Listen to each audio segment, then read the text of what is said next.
Il faut s'assurer que ces développements-là, ce soit un développement partagé, c'est vrai pour la planète, mais pour l'intérêt aussi des populations.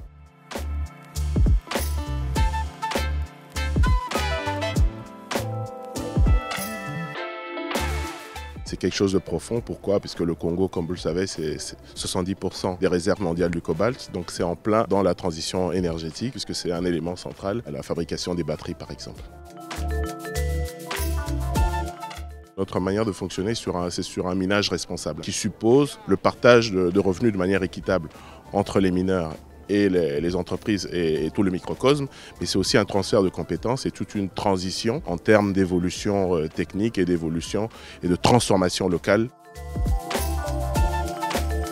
Notre manière de fonctionner, ça a d'abord été de s'assurer que les normes et les standards de minage responsable ont été validés avec toutes les parties prenantes. Nous implémentons des sites pilotes, ces normes sont strictement respectées et que nous déployons après tout un accompagnement pour un développement dans la durabilité.